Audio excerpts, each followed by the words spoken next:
보라, 그의 마음은 교만하며 그 속에서 정직하지 못하나 의인은 그의 믿음으로 말미암아 살리라. 아멘. 할렐루야. 네, 이 시간에는 더딜지라도 반드시 응하리라 라는 말씀의 제목으로 하박국 2장 1절부터 4절까지 말씀으로 함께 은혜를 나누도록 하겠습니다. 여러분, 지난 한 주간도 어떻게 평안하셨습니까? 지난주에 우리가 부활의 기쁨과 또 아름다운 소망을 나눴는데, 그 부활의 기쁨과 소망이 우리가 지난주에 겪은 그 부활의 기쁨으로 끝나는 것이 아니라 우리의 삶 전체에 놀라운 그 부활의 소망과 능력이 넘치는 우리 모두가 되시기를 간절히 축복합니다. 요즘 이 케이블 TV를 보게 되면 OCN이라는 영화 채널이 있습니다. 근데 이 영화 채널이 요즘에 화제가 되고 있는데, 영화 제목 위에 붙여지는 이 자막이 굉장히 많은 화제가 되고 있어요. 그래서 이 OCN 상단 자막의 주인공인 이 직원인 이효원 씨가 얼마 전에 유퀴즈에도 나오기도 했습니다. 이 자막이 굉장히 센스 있고 재밌어서 수많은 사람들에게 화제가 되고 있는데, 예를 들면 이런 겁니다. 영화 투모로우, 이게 재난 영화인데요. 전 세계에 이 한파가 닥치죠. 그래서 전 세계가 멸망 직전에 있는 그런 상황 가운데 있는 영화예요. 그런데 그 영화의 제목에 자막이 이렇게 달려 있습니다. 황금 연휴가 끝나가는 지금, 제발 안 왔으면 하는 날은 바로 내일, 투모로우. 네. 그리고 1000만이 넘은 영화 극한 직업이죠. 여기에서도 젠슨 황도 따봉 날려줄 K치킨 맛집의 탄생이라는 영화 제목 위에 이렇게 센스 있고 재밌는 자막들이 계속 달려서 이 자막을 보는 재미도 아주 풍성하다고 합니다. 제가 어제 잠시 점심을 먹으면서 이 OCN 채널을 틀어놨는데 마침 암살이라는 영화가 상영되고 있었습니다. 그런데 어김없이 이 암살이라는 영화 제목 위에 이런 자막이 달려 있었어요. 대한민국 임시정부 수립일 기념. 그래서 제가 인터넷을 찾아봤습니다. 찾아보니까 1919년 4월 11일이 대한민국 임시정부가 수립된 날이더라고요. 그래서 어제가 4월 11일이라 그 대한민국 임시정부 수립 기념을 하기 위해서 암살이라는 영화를 보여주고 있던 거예요. 자, 이 영화를 보면 여러 가지 유명한 대사가 많이 나오죠. 이정재 씨가 구멍이 2개지요. 이렇게 하는 대사들도 있고. 근데 이 이정재 배우가 나중에 이 조국을 배신하게 됩니다. 그런데 조국을 배신하다가 이제 조국이 해방이 됐어요. 대한민국이 해방이 돼서, 그래서 떵떵거리면서 잘 살고 있었지만 나중에 독립군에게 총을 맞아서 숙청을 당하게 되죠. 자, 그때 이 이정재 씨가 했던 대사가 있어요. 어떤 대사냐면, 조선이 해방될 줄 누가 알았겠는가? 내가 조선이 해방될 줄 알았는가? 그래서 나라를 배신했다는 거예요. 저 당시 암살이라는 영화의 배경이 1933년도입니다. 그러니까 얼마 있으면 이제 우리나라가 독립이 되는 상황에서 그 상황을 기다리지 못하고 나라를 배신한 사람들은 배신자가 되었고, 소망이 있고 또 소망이 없고 보이지 않는 상황 속에서도 독립을 바라보며 일제항거에서 싸운 사람들은 독립운동가가 되었던 것이죠. 여러분, 오늘 읽은 본문 이 하박국서도요, 한 나라가 망하느냐 아니면 살아남느냐 라는 기로에 서 있을 때 하나님께서 하신 그런 말씀입니다. 그러나 그 당시의 역사적인 상황을 보게 되면 안타깝게도 이미 하나님의 백성인 북이스라엘이 아수르에게 멸망을 당하게 됩니다. 이제 남유다밖에 남지 않았어요. 그런데 남유다마저도 바벨론에 의해서 망하게 된다라는 메시지, 그 하나님의 말씀을 듣는 것으로 오늘 하박국서가 시작이 됩니다. 자, 하박국서 1장 1절 말씀에 이렇게 시작합니다. 선지자 하박국이 묵시로 받은 경고라. 자, 여기서 두 가지 말씀이 나오는데 묵시와 경고라는 말입니다. 여러분, 묵시라는 것은 다른 사람들이 이 말씀을 듣고 해석하지 못하기 때문에 어떤 선지자를 통해서 하나님의 뜻을 분명히 해석해서 전달하는 그런 말씀을 묵시라고 합니다. 그런데 그 묵시가 있었는데, 하나님의 말씀이 있었는데 경고의 메시지라는 거예요. 자, 그 경고가 뭡니까? 하나님께서는 신흥 강국이었던 바벨론을 사용하셔서 남유다를 멸망하게 하신다라는 경고의 말씀이었어요. 자, 그러면 이 경고의 말씀이 어떻게 나왔는지 우리가 그 당시에 역사적인 상황을 조금 어렵지만 한번 살펴보도록 하겠습니다. 자, 그 당시에는요, 수백 년 동안 이 서아시아를 주름잡고 지배했던 나라가 있어요. 북이스라엘까지 멸망시켰던 아시리아, 아수르라는 나라가 있었습니다. 그런데 이 아수르라는 나라가 수백 년의 부귀 영화를 누리다가 갑자기 어떤 시점에 급속하게 쇠퇴를 하기 시작해요. 그래서 그 서아시아의 패권을 장악한 이 나라가 쇠퇴하기 시작하니까 그 빈자리를 노리는 나라들이 등장하게 되는데 바로 신흥 강국이었던 바벨론이었고요. 또 전통적인 강국이었던 이집트였어요. 그러니까 이 바벨론과 이집트가 아수르의 그 빈자리를 차지하기 위해서 계속해서 다투고 있었던 상황이었습니다. 자, 그런데 여러분들이 지도를 보시면 이때 이집트의 왕이었던 느고 왕이 저 맨 지도 위 보시면 갈그미스라는 곳에서 바벨론과 전쟁을 하기 위해 계획을 짭니다. 저 갈그미스라는 곳은 어떤 곳이냐면 아수르가 망했는데 남은 아수르의 잔존 세력이 저 갈그미스에 주둔하고 있었습니다. 살고 있었어요. 그래서 거기서 세력을 키우려고 노력하고 있었어요. 그러니까 지금 이집트의 왕 느고는 저 남은 아수르 사람들과 연합해서 바벨론과 갈그미스라는 곳에서 전쟁을 계획했던 거예요. 자, 그런데 문제는 뭐냐면 저 갈그미스라는 곳으로 가기 위해서는 저 밑에 이집트에서 남유다 땅을 지나가야 돼요. 그래서 그 당시 남유다 왕, 종교개혁을 일으켰던 요시야 왕에게 자신의 군대가 지나갈 수 있도록 허락해달라고 요청합니다. 그런데 요시야 왕이 반대해요. 그래서 저 밑에 보시면 무기또라는 빨간 글씨 있는데 저곳에서 남유다와 이집트가 전쟁을 하게 됩니다. 이때 남유다가 이집트에 완전히 패하게 되고요. 무기또에서 이 요시야 왕은 큰 부상을 입고 나중에 죽게 됩니다. 결국 그래서 남유다는 잠깐 동안 이집트의 속국이 되었어요. 그래서 전쟁 준비를 마치고 이 이집트가 갈그미스로 올라가서 이 남은 아수르 사람들과 바벨론과 전쟁을 벌이는데 그 아수르와 이집트 연합군이 바벨론에게 패하게 됩니다. 그러다 보니까 자연스럽게 이집트의 잠깐 속국이 되었던 남유다가 바벨론의 땅이 되어버렸던 거예요. 근데 그 당시의 왕이 여호야김인데 이 여호야김 왕이 바벨론에 항거를 합니다. 대항합니다. 그러다 보니까 바벨론이 1차 침공, 2차 침공, 3차 침공까지 하면서 바벨론의 침략으로 인해서 남유다에 있는 예루살렘 성전이 완전히 무너지고 모든 사람들이 다 포로로 바벨론에 잡혀가서 그 바벨론 땅에서 70년을 살게 돼요. 그러니까 완전히 남유다가 망했던 데가 언제냐? 기원전 586년입니다. 자, 그렇다면 오늘 하박국서가 쓰인 때는 언제냐면 기원전 605년입니다. 그러니까 남유다가 망하기 약 19년 전쯤이에요. 605년에 갈그미스 전쟁 전에 기록된 것이 하박국서고요. 바벨론이 이제 1차로 침공을 하기 직전이었던 때가 하박국서를 쓴 그때입니다. 자, 역사적으로 보면 남유다가 이제 망하기 19년 전이죠. 자, 그러다 보니까 하박국 선지자가 하나님께 질문을 하기 시작합니다. 왜 질문을 하냐면 어쩌다가 우리나라가 이렇게 됐는가? 라는 탄식에 의해서 질문을 해요. 첫 번째 질문은 뭐냐면 왜 하나님은 남유다의 죄악을 두셔서 저렇게 방치하셔서 멸망 직전까지 두셨는가? 라는 질문을 해요. 여러분, 이거는 그냥 불평이 섞인 질문인 거예요. 그런데 하나님이 뭐라고 응답하시냐? 너희들이 회개하지 않으니까 내가 더 악한 나라인 바벨론으로 너희를 심판하겠다. 그러니까 하박국 선지자 입장에서 이해가 되지 않는 거예요.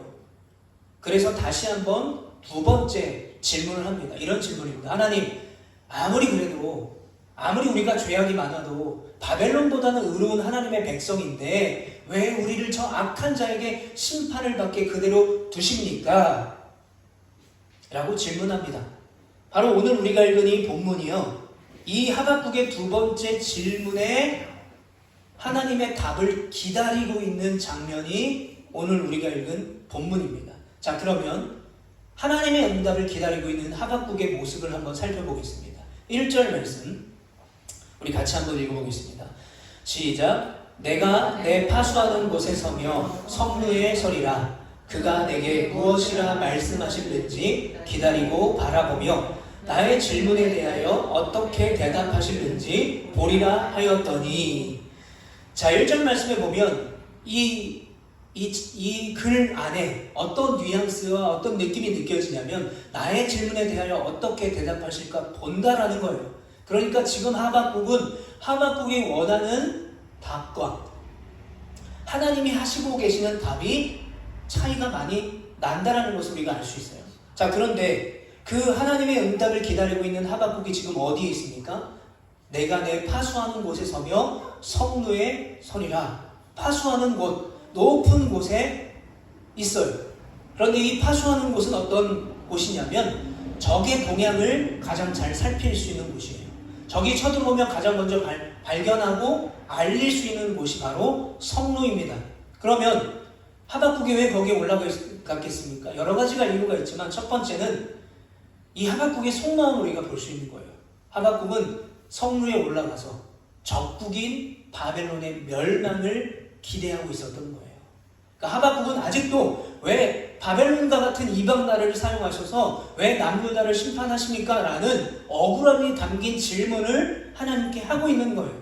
그러니까 내 질문에 하나님이 어떻게 대답하실지를 보겠다라는 것입니다. 자신의 기도가 현실이 되기를 바랬던 것이죠. 그리고 성내에 올라간 또 다른 의미는 가장 높은 곳이었습니다. 그 당시 사람들은 가장 높은 곳에 올라가면 하나님과 가장 가까이 있다라고 여겼어요. 그러니까 하나님과 가장 가까이 있다라고 생각하게 하는 그 성루까지 올라갔던 것이죠. 자, 그런데 하박국의 기대와는 다르게 상황은 변하지 않고 오히려 더 악화됩니다. 이제 하나님께서는 바벨론을 일으키셔서 이스라엘을 치겠다라고 말씀하세요. 이제 바벨론의 1차 침공이 조금 있으면 이루어지게 돼 있는 상황이었습니다. 이 하박국의 뜻과는 계속해서 하나님의 응답이 다르죠. 여러분, 우리도 마찬가지입니다. 우리도 믿음으로 기도해요. 믿음으로 열심히 기도합니다. 그런데 열심히 기도하지만 믿음으로 응답까지 기다리는 것, 그리고 그 응답에 순종하는 것은 참 어려운 것 같아요. 그래서 제가 이 하박국 말씀을 묵상하고 준비하면서 기도는 이런 거구나 라는 생각이 들었는데, 기도는 하는 것에서 끝나는 것이 아니라 기다리고 순종하는 것까지가 기도다라는 생각이 들었어요. 하나님 이거 해주세요. 하나님 나에게 이런 어려움이 있는데 해결해 주세요가 아니라 기도를 하고 나서 하나님의 응답을 기다리는 것, 그리고 그 응답에 순종하는 것이 기도라는 것이죠. 여러분, 하박국 선지자는 하나님의 응답을 기다리면서 뭐라고 말합니까? 내가 내 파수하는 곳에 서서 하나님의 말씀을 기다리고 바라본다라는 거예요. 여기에는 또 다른 의미를 갖고 있습니다. 하나님이 내가 원하는 답을 해줬으면 좋겠어 라는 하박국의 속마음과 함께 비록 자신이 기대하지 않았던 응답을 받을 수도 있지만, 그리고 하나님은 지금 남유다의 그 어려움 속에서도 여전히 침묵하시지만 기다리겠다는 거예요. 하나님의 응답을 바라보겠다는 것입니다.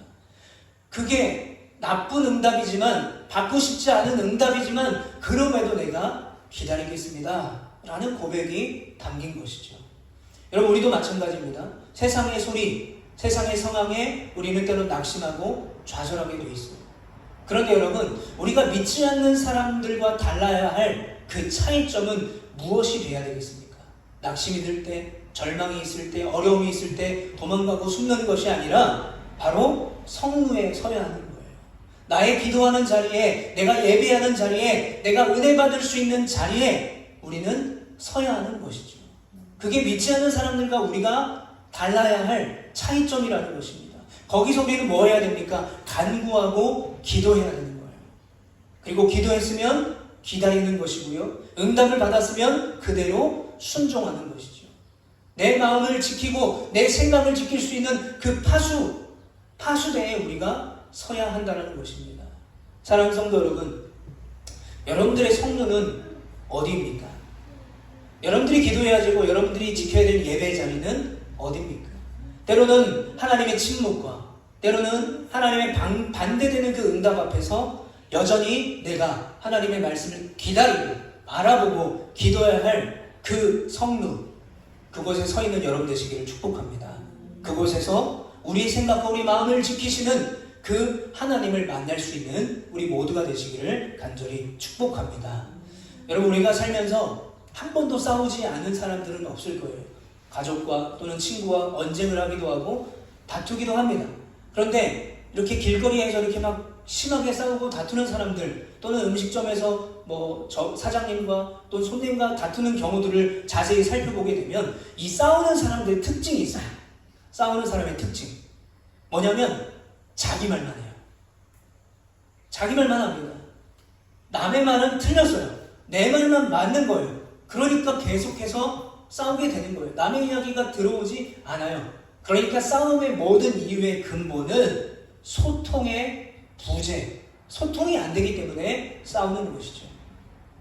여러분, 현대인의 70%가 앓고 있는 질병이 있다고 합니다. 뭘까요? 현대인의 70%가 앓고 있는 질병, 외로움이라고 합니다. 고립감이라고 해요. 그래서 우리가 외로움이라고 부르는 것에 대하여 라는 책이 있습니다. 이 책을 쓴 이 바운드 알베르티라는 사람이 이렇게 이야기를 했어요. 19세기 이전에는 오늘날과 같은 외로움이라는 표현이 존재하지 않았대요.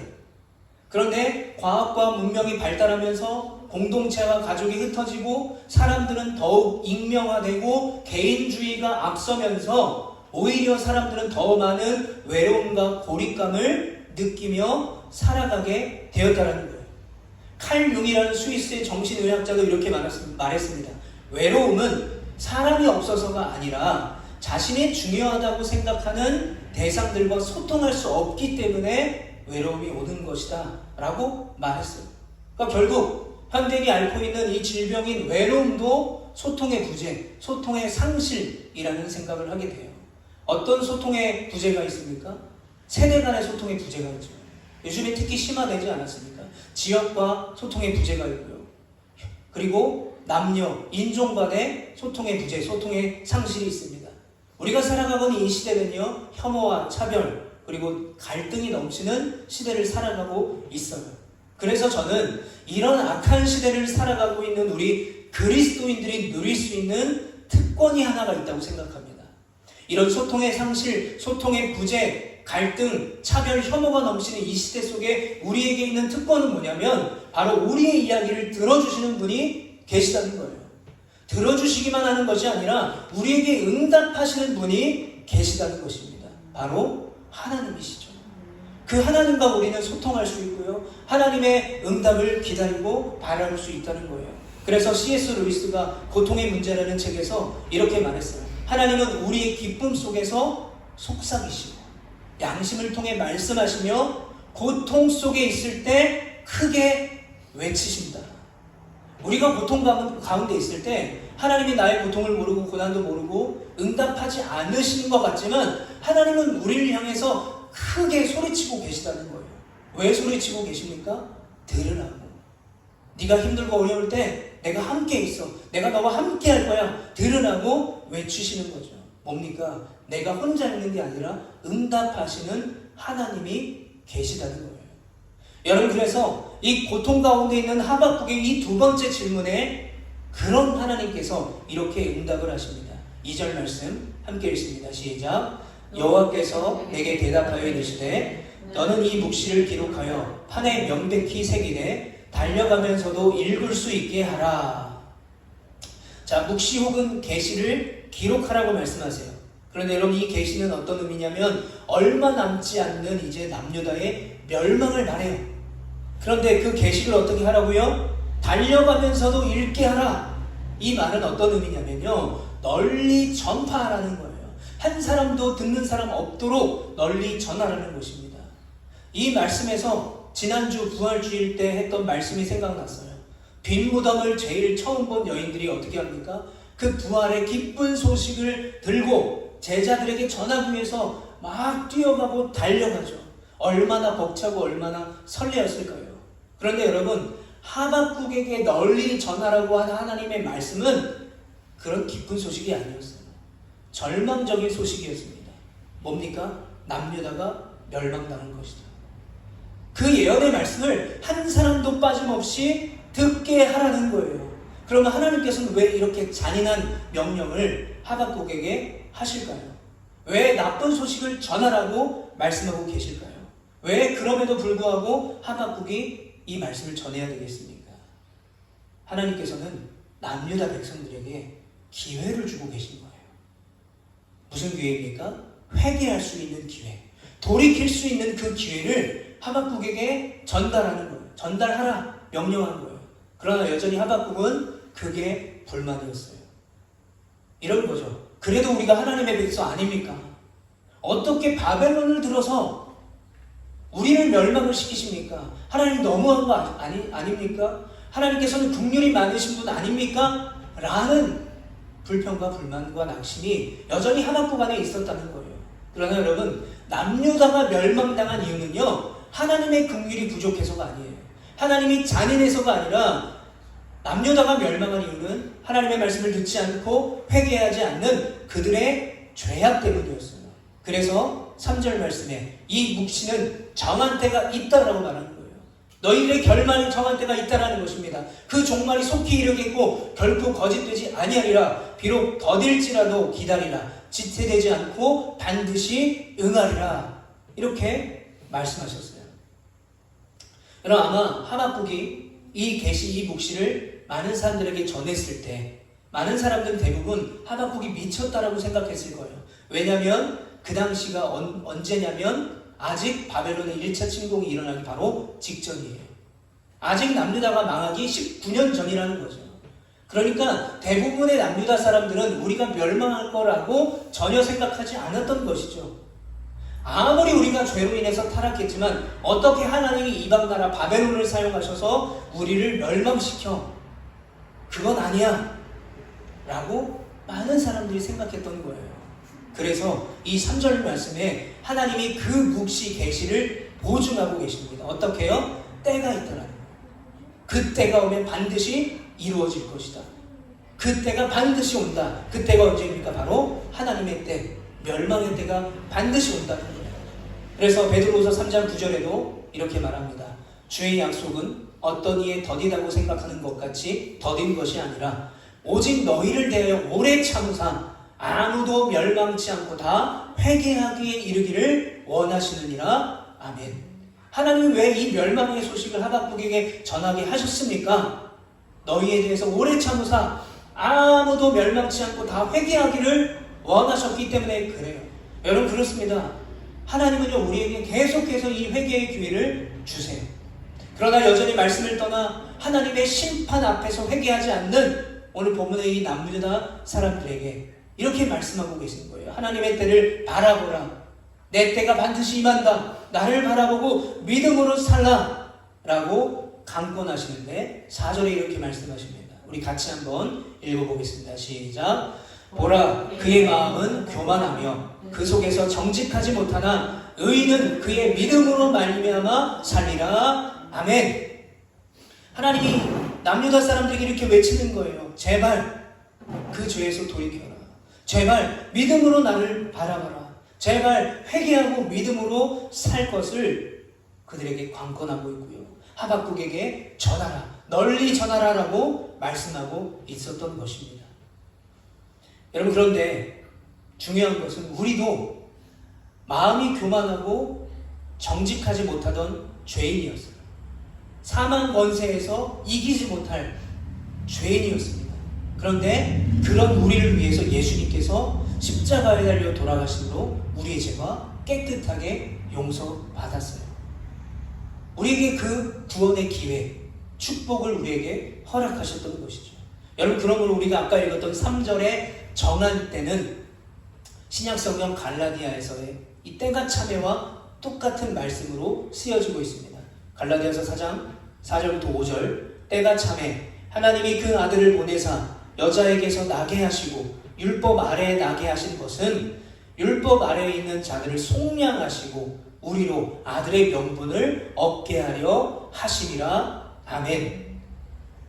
여기서 이 때가 참회 라는 말과 오늘 본문 3절에 정한 때가 있나니 라는 것은 본문은 다르지만 같은 의미입니다. 여러분, 하나님의 냉정하고 매몰찬 그 심판의 절망 앞에서 이 하박국이 선포하는 하나님의 응답이 뭡니까? 때가 되면 정한 때가 되면 하나님이 일하신다는 거예요. 지금은 비록 우리가 교만하고 또 악랄한 저 악인인 바벨론에 의해 심판을 당하겠지만 하나님의 때가 되면 저 악인인 바벨론도 반드시 심판을 당할 뿐만 아니라 하나님의 때가 되면 그 때가 오면 우리도 회복될 것이다.